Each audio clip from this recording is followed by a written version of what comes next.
Alright, well, happy Monday morning to you all. It is Eclipse Day, April 8th, and I'm not out of town at a campsite as I had hoped.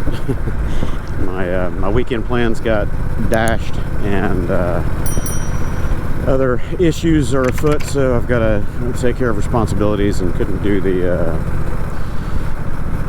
ride and relaxation bit, not this time. I wish I could, because this is literally a once-in-a-lifetime opportunity to see the total eclipse, and another one's not going to happen during my lifetime, so that's a shame. But it is what it is. We've got to take care of responsibilities first. I've sent my apologies to the boys, saying, man, I'm sorry I couldn't make it. Hope you all are having fun. Neil and Murnell and Doug and potentially a couple of other guys are out in Arkansas somewhere. Probably there at Nimrod Lake by now. Getting there at least sometime early this morning. So hopefully they'll be able to take a couple of pictures and enjoy themselves. Down here in Houston, this is what we're looking at all day, is cloudy and rain and full overcast, so we're not going to see the eclipse. It's just going to get dark, and then, or not even full dark, just kind of more dark than overcast, because we're nowhere near the path of totality. So that's okay. If things had worked out, I was considering maybe riding toward Waco today, because Waco is supposed to be in the path, or potentially further north, you know, maybe kind of east of the Dallas area. But traffic is going to be crazy. The weather is going to be pretty wet most of the way, if there's even going to be any clearing. We don't know. So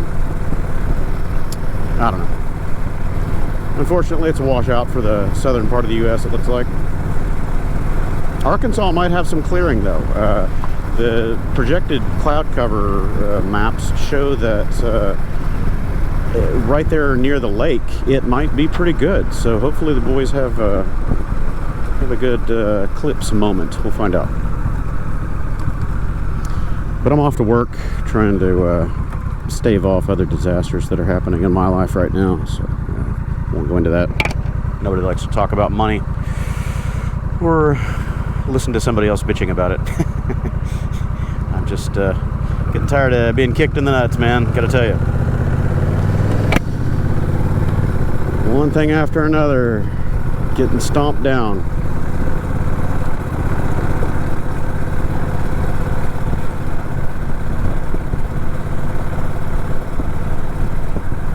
I need to try to put the Ducati together this week, no later than next week, and sell that off to a buddy of mine that's been interested in it for a while. So I'll try to get that done and gone, and that'll help my finances a little bit. Should be able to get $5 or $6 grand out of that. It's a very low mile bike. It's an older bike, you know, it's a 2013, but it's got maybe 5,000 miles on it, something like that, real low miles. I got new rubber on it, all the maintenance is up to date and everything. The only thing that stopped me from riding it for a while is the battery's dead, and I can't get that silly tank out of it to get the battery out and replace it. So there's a screw underneath the seat at the rearmost portion of the tank. It's a all one-piece molded plastic tank, and that screw is seized into the little boss that fits into the plastic, and when you spin the screw, it's just spinning that boss in the plastic. It's not actually releasing the thing, so you can get the tank out. So I don't know, I'll have to find something creative, maybe cut that thing out of there. I don't know, I'll figure it out. Bad design on Ducati's part. But whoever had that bike before me fastened every fastener as tight as they could possibly go. I mean, it's like everything had 300 pound-feet of torque and red Loctite on it, because I've had a booger getting any kind of fasteners off of that thing.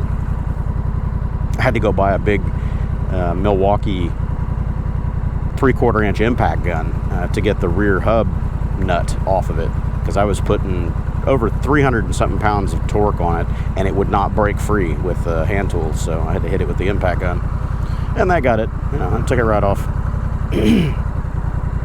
Anyway, so yeah, Ducati is going away.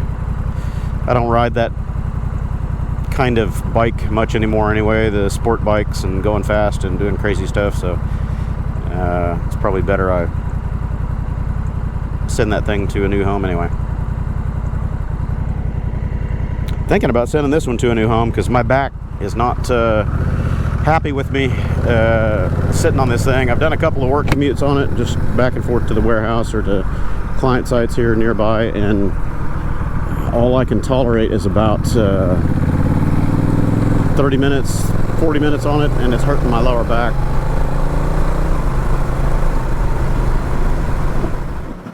That's the other thing that's been kicking me in the dick is insurance on the bikes. Geico has pretty much tripled my rate across the board on everything. And from what I understand, everyone else is getting hit with 50% rate hikes or more. But since my 2 accidents last year, both of which were no-fault accidents, or no fault of mine, Geico has just skyrocketed my rates. So I still have full coverage on this one. I might pull it down to just liability, so I don't have to pay the premiums for the comprehensive and collision and all that. But, man, I tell you, just fees and rent and payments and everything across the board is just getting intolerable. My car insurance skyrocketed too, so it wasn't just the bike. It's all to do with those 2 accidents. So I'm being punished for other bad people's behavior. Crazy. So I could just sell this one off. It's paid off. I don't have a note on it or anything like that. Considering that option, I would rather trade it for the NC750X or something different, because then you don't pay as much on the sales tax. If you liquidate a bike or a car, sell it outright and then go buy something else, you're paying a whole bunch more in tax on that new purchase and the excise tax. So, $600 or $800 or whatever the tax is.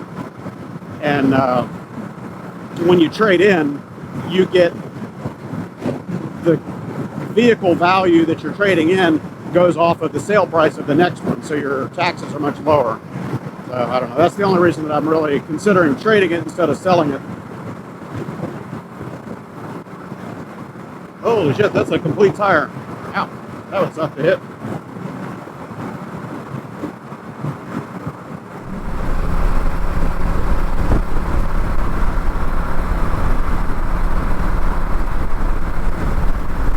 Damn, whole fender to trailer or something back there.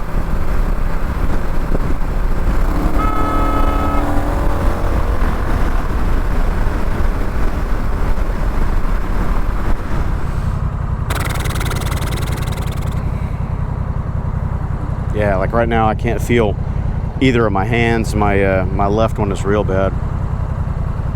This bike is not doing me any favors. So, I don't know. I might trade it on that NC750X, or, just hang on to it until I'm more healed and I can tolerate riding it more. I don't know. I've got the 500X that I need to finish putting back together. It's still in pieces on my patio right now. I got all the, got all the maintenance stuff done, except for rebuilding the front forks, but everything else is done. And it just took a lot longer than I anticipated, and it's a lot more trouble to pull those plastics apart than I wanted to remember. It's been a while. I haven't had that thing apart in, good 6 years. Gloomy day for an eclipse.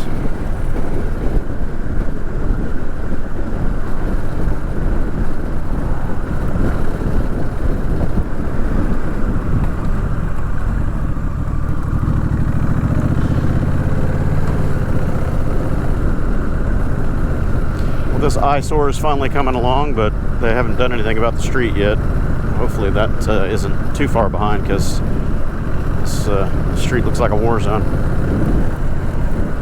I wonder how bad the traffic is going to be in this area once these apartments open up. Oh man, it's already tricky to get off of that street. hopefully they're gonna improve the intersection right there.